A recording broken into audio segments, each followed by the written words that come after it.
Real estate అంటేనే పెద్ద మోసం. తెలంగాణలో అది హైదరాబాద్లో పెద్ద మోసం. ఇక్కడ పూర్వం ఎన్ని చెరువులు ఉండే, ఎన్ని గవర్నమెంట్ ల్యాండ్లు ఉండే అనేది ఎక్కడ లెక్కపత్రం లేదు. మొత్తం తెలంగాణ సాధించుకున్న తెల్లారి ఏదో అద్భుతాలు సృష్టిస్తున్నామని మొత్తం ఎక్కడికక్కడ ధరణి తెచ్చేసి దరిద్రం పెట్టేసింది తెలంగాణ మీద.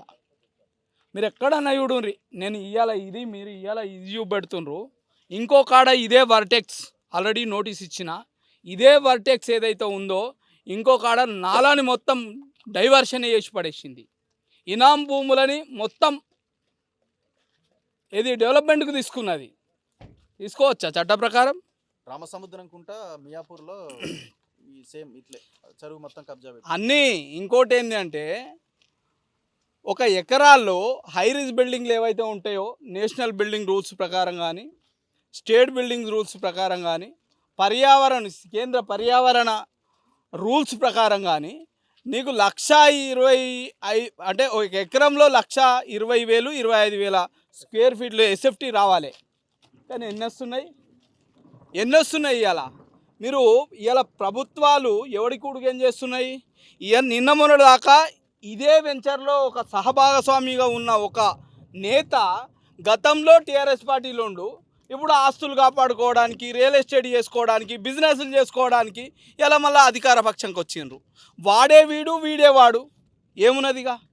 ఇక్కడ పక్కకే ఇదే వెంచర్లో పక్కకే పాపం ఎవరు కొమటోళ్ళు గుప్తాలు, వాళ్ళ భూమిని కూడా ఈయన కూడా గుప్తానే అనుకుంటా, వర్టెక్స్ వర్మ.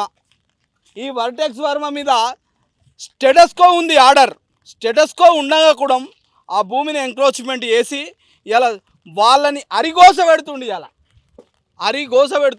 ఇలా ఇక్కడ ప్రభుత్వ భూములు, కుంటలు, చెరువులు అన్నీ మాయం చేసిన తర్వాత రేపు ప్రభుత్వం వెలికి తీస్తుంది ఇక్కడ కుంటుంది అనని వెలికి తీసిన తర్వాత పరిస్థితి ఏంది? ఇలా మాలాంటి వాళ్ళం అన్యాయం ఎక్కడ జరుగుతుంది అక్కడ నిలబడ్డప్పుడు ఇలా కుంటుంది అని ఐడెంటిఫై చేసిన తర్వాత 10 విల్లాలో 20 విల్లాలో కొన్న తర్వాత కొన్న వాళ్ళ పరిస్థితి ఏంది? అందుకే ఇవాళ మన రఘు అన్న పిలిపించినట్టు ఇక్కడ ఏవైతే సమస్యాత్మక ప్లేసులు ఉండి గవర్నమెంట్ భూములు కానీ, అన్ని రకాలు గవర్నమెంట్ అంటే అన్ని రకాల ప్రభుత్వ భూములు కానీ, చెరువులు కానీ, కుంటలు కానీ ఇక్కడ ఉన్నాయి సమస్యాత్మకం అనుకున్న కాడ ఇక్కడ కొనుక్కుండ్రి, కొని మీరు ఇబ్బందులు పడకుండ్రి. ఎందుకంటే వీళ్ళ దందానే అది. ప్రభుత్వ భూములు మింగడం, చెరువులు మింగడం, కుంటలు మింగడం, మింగి కోట్ల రూపాయలకు పడగెత్తడం, ఆ డబ్బులు పెట్టి పేదోన్ని కొనడం. ఇది తప్ప ఇంకొకటి ఏం జరుగుతలేదు తెలంగాణ రాష్ట్రంలో. ఇప్పటికైనా అయ్యా ముఖ్యమంత్రి గారు, ఇవాళ మనము ప్రజాప్రభుత్వం అని మన ప్రభుత్వాన్ని తెచ్చుకున్నాం. ఇట్లాంటి విషయాల మీద ఏదైతే మెయిన్ స్ట్రీమ్ మీడియా ఏదైతే ఉందో అదంతా పెట్టుబడిదారి మీడియా. ఇలా సోషల్ మీడియా వచ్చిన తర్వాత ఒక విప్లవం వచ్చింది. చూస్తున్నాం కదా, పక్క నేపాల్లో చూసినాం కదా, పక్క బంగ్లాదేశ్లో ఇంకొకడ చూసినాం కదా. మెయిన్ స్ట్రీమ్ మీడియా ఏదైతే ఉందో మొత్తం పెట్టుబడిదారి మీడియా, అది మొత్తం అడుగులకు మడుగులు వస్తే మీడియా. ఇలా ఈ మీడియా కొద్దిపాటి మీడియా ఉంటే వీటి మీద కూడా ఇవాళ వెలికి తీసిన వాళ్ళ మీద మీరు రాళ్ళు బురదలు వేస్తుంటే మరి మీరు ప్రభుత్వ అధికారులు ఏం చేస్తున్నారు? ప్రభుత్వ అధికారులు ఇలా ఎవరికి కొమ్ము కాస్తున్నాడు? ఆ ప్రభుత్వంలో ఉన్నోడే ఈ ప్రభుత్వంలో మళ్ళీ అధికారి. కనీసం తాళ చెల్లనం కూడా లేదు. ఎందుకంటే వాళ్ళకు ముడుపులు మోసిండు కాబట్టి వీళ్ళకు ముడుపులు మోయాలనేది అర్థము అనుకుంటా నా దృష్టిలో. మీరు ఇక ప్రజాప్రభుత్వం ప్రజలకు మేలు ఎట్లా జరుగుతుంది?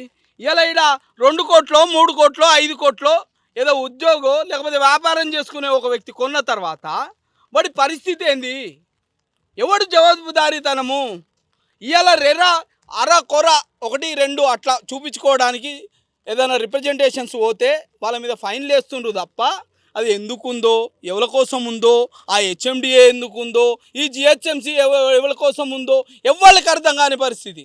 అయ్యా ఇవాళ మేము చెప్తున్నాం, ఇవాళ ఈ వెంచర్ చేసే పెద్ద మనిషి కూడా చెప్తున్నాం, నీ అవినీతి ఇంత అంతా కాదు.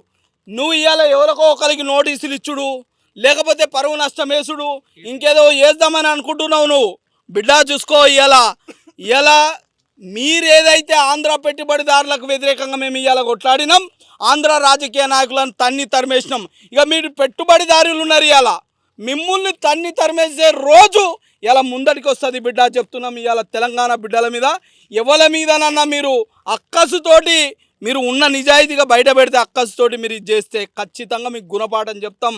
తప్పకుండా ఇది ఇవాళ మా గడ్డ మీద సంపాదించిన ప్రతి రూపాయి మా బిడ్డ ఎవడు మోసపోకుండా ఉండడానికి కోసం ఆ రోజు ఆంధ్ర నేతలను తరిమేసిన మిమ్మల్ని కూడా తరిమేసే రోజు వస్తుంది అనేది మనం మీరు గుర్తుపెట్టుకోవాలి. ఇలా మీరు నోటీసులు ఇస్తాం, ఇబ్బందులు పెడతాం అంటే సామధాన భేద దండోపాయాలన్నీ మాకు తెలుసు, మీ దందాలు అన్నీ తెలుసు, మీ ఎట్లా ఆపాలి, మిమ్మల్ని ఏం చేయాలి అన్న విషయాలన్నీ మాకు తెలుసు.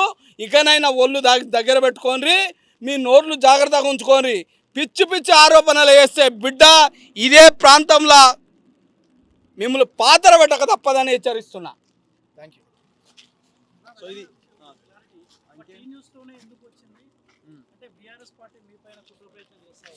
ఇప్పుడు నేను అనుకుంటున్నా ఏంటంటే ఇప్పుడు ఓన్లీ బీఆర్ఎస్ఆ కాంగ్రెసా బీజేపీ అని కాదు, ఈ భూమి అనేసరికి నేను ముందు నుంచి చెప్తున్నా కదా, ఇందులో అందరూ ఇన్వాల్వ్ అయి ఉన్నారు. ఇప్పుడు ఇక్కడ కూడా బీజేపీ ఉంది కదా మహేశ్వరంలో, మరి వాళ్ళు ఎందుకు బయటకు వచ్చి కొట్లాడరు?